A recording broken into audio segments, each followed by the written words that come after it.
The only uncertain element in this scenario is the nature and magnitude of the part played by James' death. Did it merely coincide chronologically, or was it, as Josephus and Eusebius assert, the primary causal factor?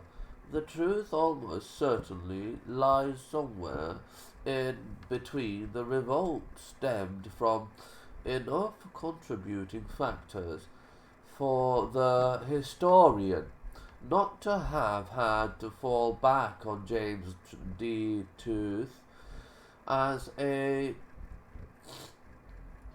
sole explanation.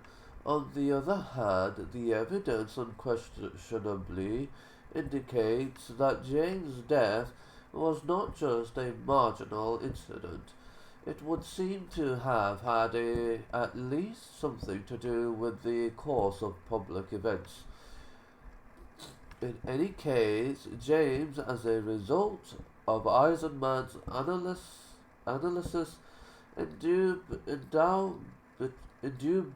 indubitably, indubitably emerges as a more important personage in first century historian than Christian tradition has hitherto acknowledged, and the early church emerges in a very different light. It is no longer a congregation of devotees eschewing politics and public affairs, pursuing a course of personal salvation and aspiring to no kingdom other than that of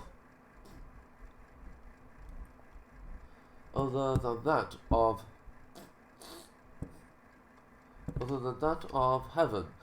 On the contrary, it becomes one of the manifestations of Judaic nationalism at the time, a body of militant individuals intent on upholding the law, deposing the corrupt Sadducee priesthood of the temple, toppling the dynasty of illegitimate puppet kings, and driving the occupying Romans from the Holy Land. In all these respects, it conforms to conventional images of the Zealots.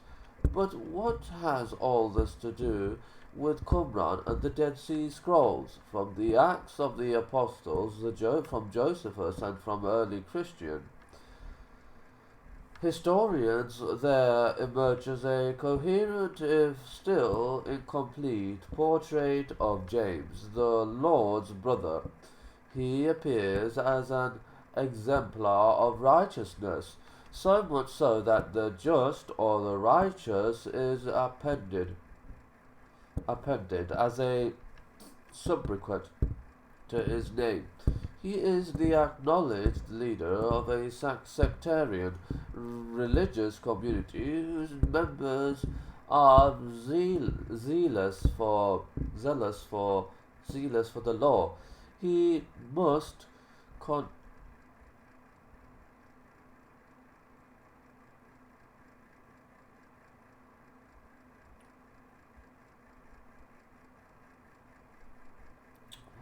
for the law, zealous for the law. He must contend with two quite separate and distinct adversaries. One of these is Paul, an outsider who, having first persecuted the community, then converts and is admitted into it, only to turn renegade, prevaricate and quarrel with his superiors,